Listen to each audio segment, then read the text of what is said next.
du virus Toscana. Vous avez sûrement déjà entendu parler. Et voilà, j'ai appelé ça Toscana virus et al. 2008-2013. Vous allez voir, parce que c'est une belle saga. Et finalement, c'est l'auteur de tout ça. Donc, pour commencer, c'est un virus qui appartient au groupe des phlébovirus. Et si vous regardez bien, le groupe des phlébovirus, c'est un grand groupe de virus qui est assez mal connu, dans lequel on a 37 virus qui sont groupés dans des espèces différentes, et puis 16 qui sont non classés. Alors, ceux-là, ils sont uniquement dans l'Amérique du Sud, donc ils ne nous intéressent pas. On va parler que du bassin méditerranéen, là. Celui-là, il est transmis par les moustiques, il ne nous intéresse pas. Ceux-là, ils sont transmis par des tiques, ils ne nous intéressent pas. Et ceux-là, ils sont soit en Amérique du Sud, soit pas transmis par des phlébotomes, et ils ne nous intéressent pas. Donc on se retrouve avec ça, avec en fait 3 espèces de virus dont on va parler ce soir. Cette espèce qui s'appelle Naples, dans laquelle il y a Toscana virus, une espèce qui s'appelle Siciliane, enfin qui n'est pas encore officiellement une espèce, enfin, et puis une espèce qui s'appelle Saliabad. Et ces 3 espèces sont transmises dans l'ancien monde par les phlébotomes. Oula, on n'y voit pas grand-chose. Donc ça, c'est pour vous montrer les relations phylogénétiques entre ces 3 espèces qui sont aussi des sérocomplexes. Alors là, vous n'avez pas trop idée de ce que ça donne, mais si on regarde là, en fait, la diversité en acides aminés entre ces 3 sérocomplexes, elle est chaque fois de plus de 60%. Donc c'est des mondes différents. Hein, c'est des virus qui sont entraînés par les phlébotomes, ils sont extrêmement différents les uns des autres. Donc les phlébovirus, c'est quoi? C'est tous des virus qui sont enveloppés, qui font à peu près 80 à 120 nanomètres de diamètre, et ils ont un génome qui est composé de 3 segments, c'est ça qui est important, 3 segments, un segment S, un segment M et un segment L, en fonction de la taille. Et ils sont, ce dont on va parler ce soir, ils sont transmis par ça, c'est des phlébotomes, c'est des insectes. En fait, ça fait le tiers de la taille d'un moustique. C'est totalement silencieux, la piqûre passe totalement inaperçue, ça pique en général le soir ou au début de la nuit, et là vous voyez ils sont en train de se gorger. Donc vous avez sûrement été piqué par les phlébotomes, mais vous vous en êtes jamais rendu compte. Vous vous en rendez compte le lendemain, parce que ça fait des piqûres qui sont assez douloureuses, mais la piqûre elle-même passe inaperçue, et il n'est pas nuisible en fait, on va dire. Alors les 4 questions, en fait on va en voir que 3 parce que la dernière ça va être un peu plus long. Les questions qu'on va se poser là, c'est d'abord où est-ce qu'on le trouve ce virus Toscana. Deuxièmement, est-ce qu'il y a d'autres virus qui sont transmis par les phlébotomes et qui sont proches de Toscana, c'est pour ça que j'ai appelé ça Tos et al. Et collègues. Et troisièmement, quel est l'impact sur les humains. Et puis ça on va le regarder par des études de séroprévalence et l'étude des cas cliniques. Alors d'abord, où est-ce qu'il est le virus Toscana? D'abord, il faut se souvenir que c'est un virus qui a été découvert en 1971, donc c'est pas si récent que ça, et il a été reconnu comme pathogénique chez l'homme uniquement en 85, donc une quinzaine d'années après. Et quand on se place en 2005, donc il y a moins de 10 ans, ce qu'on savait, c'est qu'il y avait eu un cas rapporté au Portugal, 2 cas en France, et puis on savait qu'il était donc en Italie, dans le centre de l'Italie, là où il a été découvert, et qu'il y avait aussi des cas en Espagne. C'était la seule connaissance géographique qu'on avait. Aujourd'hui, la situation, vous voyez, elle est beaucoup plus... on connaît beaucoup plus de choses, puisque effectivement le virus il est au Portugal, en Espagne, en France, en Italie, en Croatie, en Bosnie, en Grèce, à Malte, en Turquie, à Chypre, et de l'autre côté de la Méditerranée, au Maroc et en Tunisie. En Algérie, on ne l'a pas trouvé, et puis après, il y a plein de pays dans lesquels on ne l'a pas cherché. Hein. Et donc actuellement, ça fait quand même à peu près 250 millions de personnes qui sont exposées à ce virus en fonction de l'endroit où ils habitent, puisqu'ils habitent dans un endroit dans lequel il y a des phlébotomes qui sont capables de transmettre ce virus. Donc c'est quand même un virus qui est quand même assez important en termes de santé publique.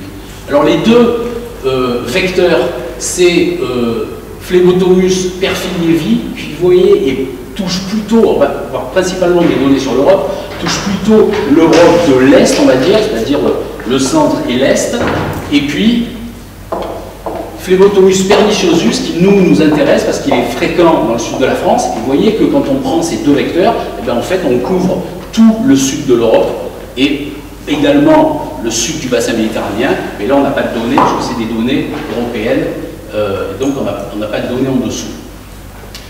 le virus Toscana, donc vous voyez que ça, c'est des données qu'on a à partir des souches qui ont été isolées, donc uniquement des isolements viraux, et que, en fait, on a aujourd'hui 3 génotypes différents, le génotype espagnol, marocain et puis français, et puis le génotype français, italien, tunisien, turc, et puis un nouveau génotype qui a été décrit il y a très peu de temps, en 2013, en Croatie. Alors aujourd'hui, on n'a pas de lien, c'est-à-dire que qu'on soit infecté par le génotype A ou le génotype B, il n'y a pas de différence clinique, mais vous allez voir que les données cliniques, elles sont assez pauvres, et que donc on ne peut pas vraiment se faire une idée, mais il n'y a clairement pas un qui est pathogène et l'autre qui n'est pas. Hein, il semble avoir la même pathogénicité.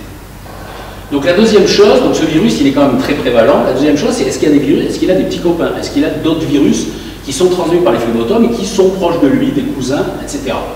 Alors pour faire ça, le seul moyen, c'est soit de trouver des gens malades, mais c'est pas très facile, soit d'aller essayer d'attraper des phlébotomes et puis de chercher les virus à l'intérieur de ces phlébotomes. Donc ça, vous voyez les captures qui ont été faites en rouge, c'est ce qu'on a fait nous, celles qui sont en vert, c'est celles qui ont été faites par d'autres équipes. Et au total, voilà comment on fait, on écrabouille ces phlébotomes. Ensuite, on les met sur des cultures cellulaires, on regarde s'il y a un effet cytopathique, on teste en immunofluorescence, on fait de la microscopie électronique, et puis on fait bien sûr du séquençage quand on a quelque chose de positif. Et aujourd'hui, on a la capacité de manipuler, de passer à peu près 500 phlébotomes par jour, et si on utilise des poules, on peut en passer 15 000 par jour. Ça veut dire qu'on a une capacité de screening qui est extrêmement importante, ce qui n'est pas du tout le cas il y a quelques années. Donc voilà l'image qu'on avait en 2008. En 2008, on connaissait donc ces 3 virus, ce virus Toscana et puis des petits cousins à lui qui s'appellent Naplevirus, l'espèce siciliane et l'espèce Saleabad arbia. Donc celle-là, en fait, elle n'a jamais été rapportée comme étant pathogène pour l'homme. Les cas humains, on sait qu'ils sont dans ces deux groupes. Et ça, c'est l'image maintenant, c'est-à-dire qu'après avoir fait toutes ces études de terrain, ce qu'on a pu isoler, c'est des nouveaux virus. Donc vous voyez que dans le groupe Toscana, on en a 2 nouveaux qui ont débarqué, qui s'appellent Punic en Tunisie et Massilia dans le sud de la France. Et puis, le groupe sicilien, il s'est enrichi d'un certain nombre de virus, en particulier un autre virus tunisien. Et puis, le groupe arabia, il s'est aussi enrichi d'un autre virus qui a été découvert en Grèce.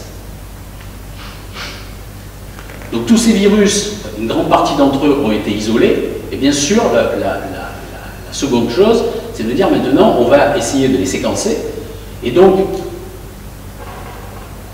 vous avez vu tout à l'heure, quand on faisait la manip, ce qu'on faisait, c'est qu'on faisait les caractérisations, en fait, partielles, avec des PCR, c'est quelque chose qui est long, ça prend du temps, c'est difficile, et pour avoir un génome complet, même s'il n'est pas très gros, qui fait 12 000 nucléotides, ben, il faut plusieurs mois, voire années, parce que la divergence génétique est extrêmement importante et donc il faut aller un peu au juger.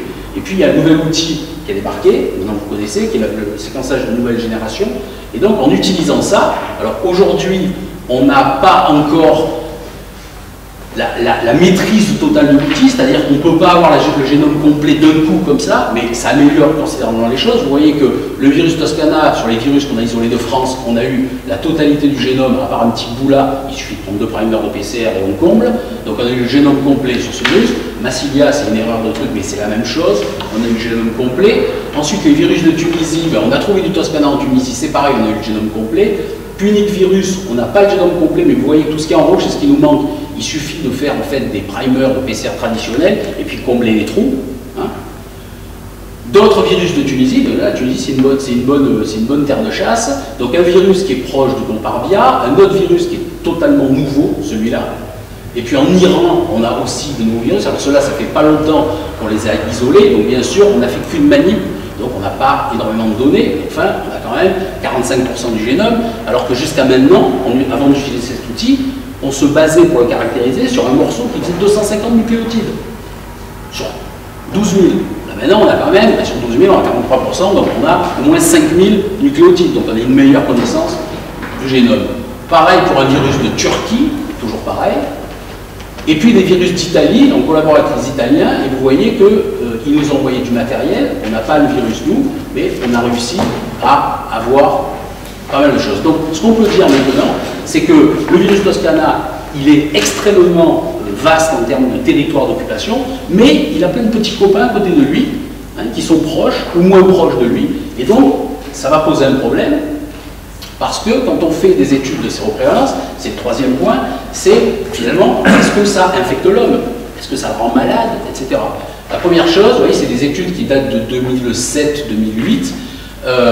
Donc dans ces études, on a fait ça sur des donneurs de sang, et sur une 150 ou 200 donneurs de sang, donc vraiment un tout petit nombre, on a 12% de donneurs du sud de la France qui sont porteurs d'anticorps. Ça veut dire 12% de gens peuvent rencontrer le virus. En 2007, il y a une autre étude qui est faite par une autre équipe, ils en testent plus, ils en font 700 et quelques, et vous voyez que les chiffres, donc ils ont classé ça par département, et donc ça varie de 6% à 20% des gens, des donneurs de sang, qui étaient porteurs d'anticorps, donc qui avaient rencontré le virus. Alors pour avoir un peu plus de données là-dessus, on a décidé de faire une grosse étude sur 14 000 donneurs de sang, avec les deux régions, enfin la région qui nous intéresse nous, qui est le sud-est, et puis également un peu le sud-ouest, et puis une région de contrôle, a priori, à un endroit où il n'y a pas de phlébotomes, ou en tout cas très peu. Donc ça, c'est la répartition des donneurs de sang. Vous voyez qu'il y a bien sûr, il y avait des gens qui étaient à Paris, etc., mais qui sont extrêmement minoritaires. La plupart habitaient dans ces zones-là. Et donc voilà par région ce que ça donne. Ça donne que le centre de la France, qui était notre population de contrôle, on a moins de 1%, c'est raisonnable. Cette partie-là, on a aussi moins de 1%. Et puis ensuite, on a un gradient en fait nord-sud et on a un gradient ouest-est avec le sud-est, enfin le sud si vous voulez, 3%, le sud-est qui est vraiment la zone dans laquelle il y en a beaucoup avec 7%, et puis la Corse on a 2,5%. Si on dissèque ça à l'échelle du département, vous voyez qu'on retrouve les mêmes choses et on voit bien ce gradient qui est de plus en plus affiné, hein, avec clairement 3 départements qui sont 3 départements côtiers pour lesquels on a des taux qui sont extrêmement élevés. Alors, qu'est-ce qu'on fait devant ça? En fait, nous, on travaille aussi avec l'établissement français du sang, et donc la question, qui les terrifie, c'est de dire, s'il y a autant de prévalence à ce niveau-là, peut-être qu'il y a des cas aigus, et le problème, c'est est-ce qu'il existe des patients qui sont non symptomatiques, vous savez que vous ne pouvez pas donner votre sang si vous avez de la fièvre, et si vous avez eu de la fièvre dans les 15 jours précédents, mais est-ce qu'il y a des gens qui, en fait, pourraient être virémiques sans être symptomatiques du tout? Ça a été démontré pour le virus West Nile, il y a des gens qui sont absolument asymptomatiques et qui ont du sang dans le sang, du virus dans le sang pendant une durée qui est relativement longue et qui en ont encore plus dans l'urine. Bon, l'urine, c'est pas un gros problème comme dans du sang. Et donc la question qu'on se posait, c'est est-ce que ça existe, les donneurs virémiques? Aujourd'hui, on n'a pas la réponse. Donc ce qu'on fait c'est on va faire un test grandeur réelle sur les donneurs de ces 3 départements pendant l'été 2014. Donc on va tester 45 000 dons de sang, et ces 45 000 dons de sang, on va rechercher le virus dedans. Si on n'en trouve pas, on va dire qu'on a quand même pris tout ce qu'il y avait et qu'on n'a rien trouvé, et si on en trouve, on verra bien s'il y en a plus dans cette région, etc., quelles sont les régions à risque, voilà. On aura déjà un embryon de réponse. La deuxième chose quand on fait ces études de séroprévalence, c'est que comme ce que je vous ai dit tout à l'heure, c'est qu'on trouvait des petits copains à ce virus, et en particulier, si on prend l'exemple de la Tunisie, en Tunisie, dans la même région, il y a le virus Toscana qui circule et le virus punique, ils sont cousins, vous voyez. Et quand on fait de la sérologie, on n'est pas capable de les distinguer par des outils traditionnels type l'ELISA. Ce qu'il faut faire, c'est faire de la microneutralisation, qui est la seule méthode qui permet de différencier les anticorps, la spécificité des anticorps de ces virus. Donc, on a fait cette étude, et les résultats, vous voyez, c'est dans le nord de la Tunisie, donc c'est quasiment en face de nous, hein. C'est le sud du bassin méditerranéen. Et les résultats qu'on obtient, on le voit mieux là, c'est qu'en faisant la microneutralisation sur ces sérums, on a les anticorps, les taux d'anticorps contre Toscana qui sont en bleu et les taux d'anticorps contre ce cousin de Toscana qui sont en rouge. Déjà, la première chose, c'est qu'on voit une discordance énorme, c'est-à-dire qu'effectivement, le virus punique, il infecte un peu l'homme, mais pas beaucoup. Par contre, les taux qu'on a avec Toscana sont juste effrayants. C'est une population tout venant, hein. Ça, c'est pas des gens malades ni rien. C'est une population tout venant. Vous voyez qu'on a des taux qui sont de l'ordre, qui sont beaucoup plus élevés que ce qu'on a nous, même dans nos régions à risque, puisqu'ils tournent entre 25 et 40% de la population pour des anticorps. Et c'est des populations qui ont le même âge que nos donneurs de sang, hein. Donc, il y a clairement ils circulent de façon beaucoup plus importante au sud de la Méditerranée. Donc voilà ce qu'on sait de cette étude, c'est qu'on a 95-16% des infections qui sont en fait dues à Toscanavirus et pas à cet autre virus. Le Toscanavirus il est pathogène et l'autre, pour l'instant, on n'a pas d'informations dessus. Mais en tout cas, ce qui est clair, c'est qu'il n'a pas un impact majeur en termes de santé publique, et que par contre, quand on fait un ELISA Toscana, ben, en fait, on trouve bien du virus Toscana, c'est pas une contamination ou des réactions croisées. Voilà.